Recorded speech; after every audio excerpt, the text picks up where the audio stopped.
Hi guys, good evening all of you. Welcome to back my YouTube channel. स्वागत है सभी भावी छात्र छात्राओं का म्यू यूट्यूब क्लासेस पर। जैसा कि आप लोग को मालूम है कि यूपी बोर्ड परीक्षा 2024 22 फरवरी से स्टार्ट है। आप मस्त होंगे, पढ़ रहे होंगे, तैयारी कर रहे होंगे, लेकिन आपकी तैयारी को थोड़ा और बेहतर बनाने के लिए हम आपके लिए लेकर के आए हैं साइंस की कुछ क्लासेस।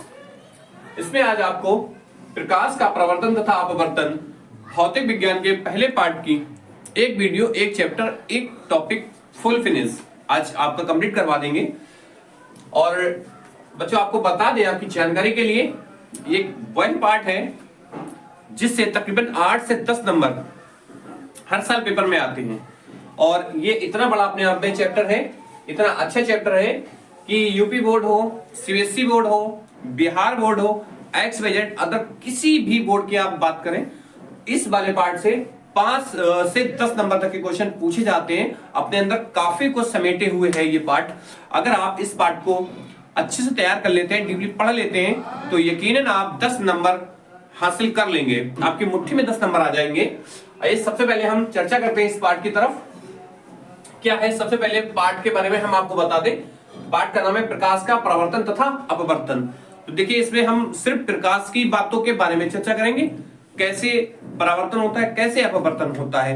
आइए सबसे पहले हम प्रकाश को ले लेते हैं। प्रकाश क्या है? सबसे पहले देखिए, आपको ये चीज जानकारी होना बहुत जरूरी है। आखिर प्रकाश है क्या? बच्चों, प्रकाश की परिभाषा कुछ इस प्रकार है कि प्रकाश, हेडिंग आप डालेंगे प्रकाश और लिखेंगे प्रकाश एक प्रकार की ऊर्जा है। आपकी पूरी बात खत्म हो जाती है इसी में, लेकिन इसको थोड़ा और बढ़ाएंगे, अच्छे से एक्सप्लेन करेंगे ताकि आप और अच्छे नंबर हासिल कर सकें। तो लिखेंगे प्रकाश, प्रकाश एक प्रकार की ऊर्जा है जिसकी सहायता से हम अंधेरे कमरे में किसी भी चीज को आसानी से देख सकते हैं, या प्रकाश हमें किसी भी वस्तु को देखने में सहायता प्रदान करता है, प्रकाश कहलाता है। ठीक है, जैसे थोड़ा सा और समझिए।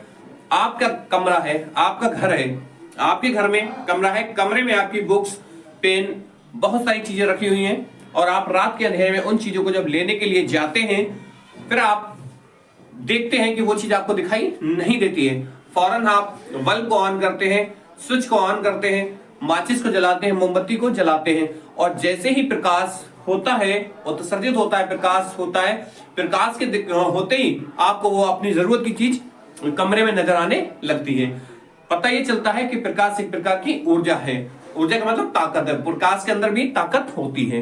एक बात आप ये कंप्लीट कर लीजिए, ठीक है ना। दूसरी बात, अगर आप छत के ऊपर किसी भी चीज को रखाइए, किसी भी चीज को, एक्स वाई जेड, खास करके लोहे की बेहतर है, लेकिन अगर आप मिट्टी की भी रख देंगे, लोहे की रख देंगे, लकड़ी रख देंगे, या तक कि अगर आप अपने कपड़े भी डालते हैं, तो आप देखते हैं कुछ देर के बाद वो गर्म पड़ जाते हैं, उनके अंदर गर्माहट आ जाती है।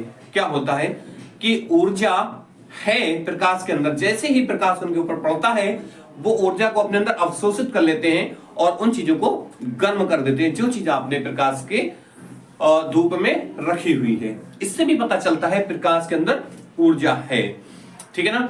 और देखिए, उसके बाद हम बात करें परावर्तन अपवर्तन, तो अभी हम आगे पढ़ेंगे, थोड़ी भी प्रकाश के बारे में पढ़ लीजिए। बच्चों देखिए, प्रकाश, ये प्रकाश के बारे में हम आपको एक बात बता दें। प्रकाश चलता कैसे है, प्रकाश को रास्ते के लिए आवश्यकता कैसे होती है, तो हम आपको बता दें बच्चों, ये ऑब्जेक्टिव में पूछा जाने वाला क्वेश्चन है और कई बार पूछा गया है। प्रकाश द्वितीय प्रकृति का है। हो सकता है आप पहली बार इस बात को सुन रहे हो कुछ बच्चे। प्रकाश द्वितीय प्रकृति का होता है। प्रकाश तरंगों के रूप में चलता है, और अभी जो नई शिक्षा नीति लागू हुई थी, उससे पहले ये चीज सिद्ध की जा चुकी है कि प्रकाश कणों के रूप में भी चलता है। एक बहुत ज्यादा इंपॉर्टेंट पॉइंट बनता है, इसे आप नोट कर लीजिए। प्रकाश तरंगों के रूप में चलता है,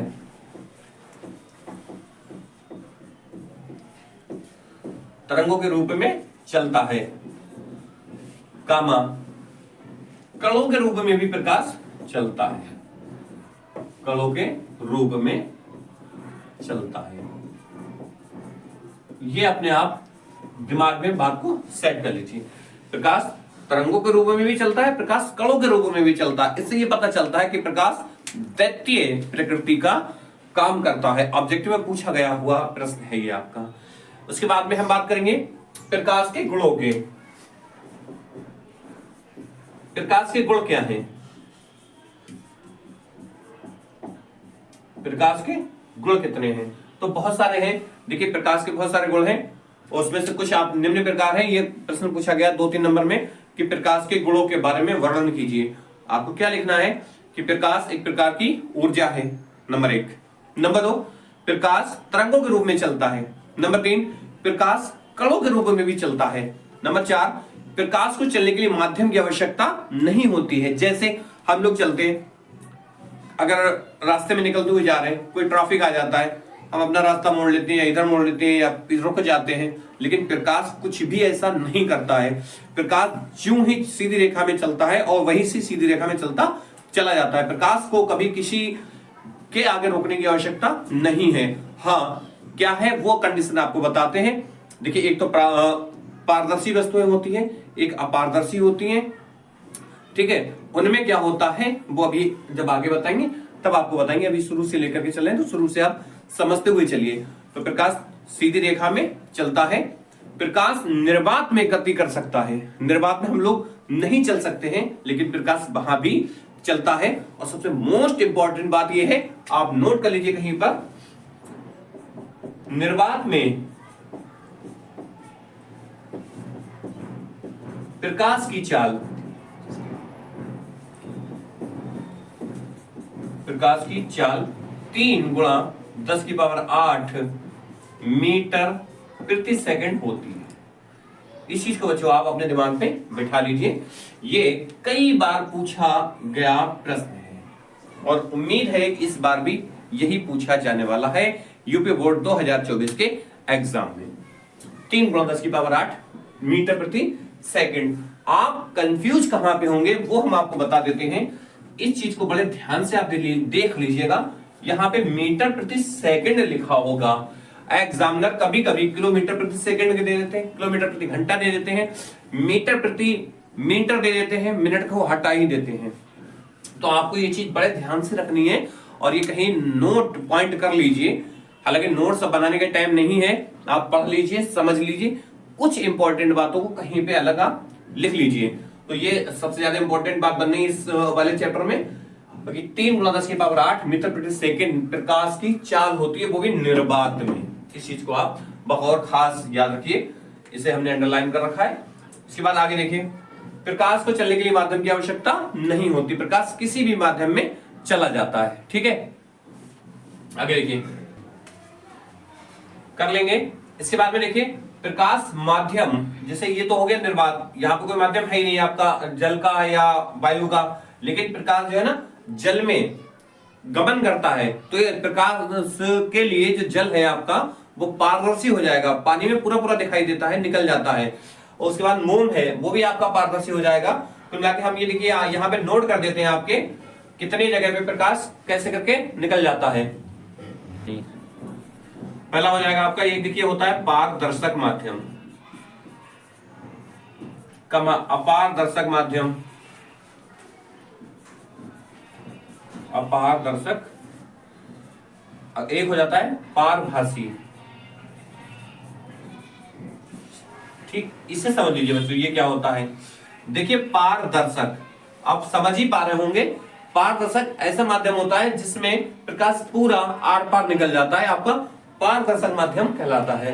अब पारदर्शक में क्या होता है, जैसे इसके एग्जांपल लिख लीजिए, जैसे पानी है, पानी, कम तेल, कम मोमबत्ती या मोम आदि, ठीक है, आदि।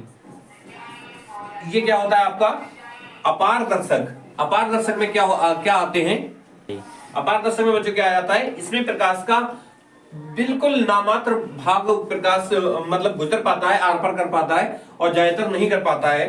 जैसे आप किसी भी चीज की देखिए दीवार ले लीजिए, अगर मोटी दीवार बनी है उसमें कोई भी सुराग नहीं है, हालांकि थोड़ा बहुत सुराग या छेद होता है, उससे प्रकाश थोड़ा बहुत निकल जाता है, निकल ही नहीं पाता है, ये आपका अपारदर्शक में आ जाता है। और पारभासी में क्या आता है, इसमें देखिए पारभासी में ऐसा होता है कि कुछ प्रकाश का कुछ अंश इधर उधर चला जाता है, बाकी नहीं जा पाता है, लेकिन संभावना ये रहती है जिससे आना या ना आना। आपने बचपन में किया होगा कि टार्च, जैसे मोबाइल की टार्च को जलाया, या जो घरों में 5 रुपए 10 रुपए की टार्च मिल जाती थी मोहल्ले में, उसको जलाया और नाखून के इधर रखा तो नाखून में लाल लाल दिखाई देता है, तो ये आपका पारभासी में आ जाता है। या फिर कागज है, जैसे कि तेल लगा हुआ कागज, तेल लगा हुआ कागज, जैसे एक कागज होता है उस पर आप तेल लगा लीजिए, तेल लगा हुआ कागज, इसमें क्या होगा, आपको धुंधलापन दिखाई देगा, प्रकाश आता हुआ भी दिखेगा और ना आता हुआ भी दिखेगा, मतलब इसमें धुंधला होता है, ना ही निकल पाता और ना ही नहीं निकल पाता है।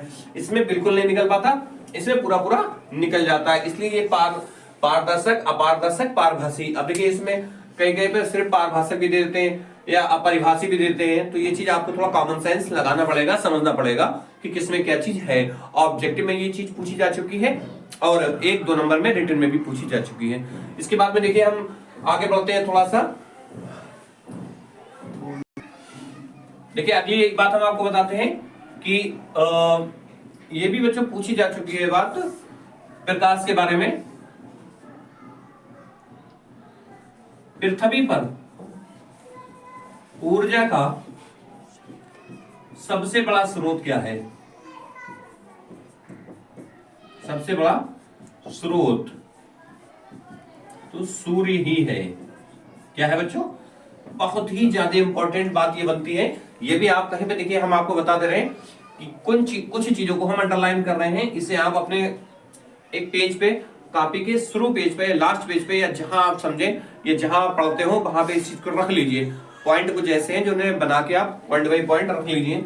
जैसे ये आया था 3 × 10⁸ मीटर प्रति सेकंड, वैसे ये पॉइंट है पृथ्वी, सॉरी यहाँ पे पर लिखना छूट गया, पृथ्वी पर ऊर्जा का सबसे बड़ा स्रोत क्या है?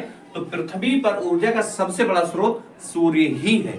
ठीक, और एक बात बता दें आपको, देखिए प्रकाश कितने प्रकार का होता है? 2 प्रकार का होता है।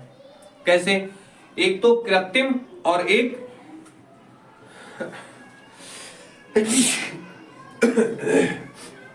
सर्दी का मौसम है, कुछ छींकें आ रही हैं। एक तो कृत्रिम है और एक प्राकृतिक है।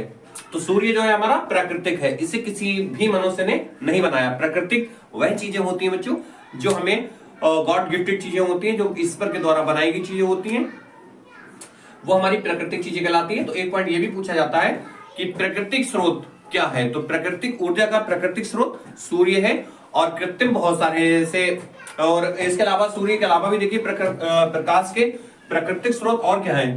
तारे भी हैं, तारे हैं, सूर्य है आदि। और कृत्रिम में बहुत सारी चीजें हैं, आप देख ही रहे हैं, जो उजाले वाली चीजें होती है वो कृत्रिम मोमबत्ती वगैरह है, ये सारी चीजें कृत्रिम में आ जाती हैं। तो 1-2 बातें आपको ये भी याद रखनी है इस वाले पार्ट से। और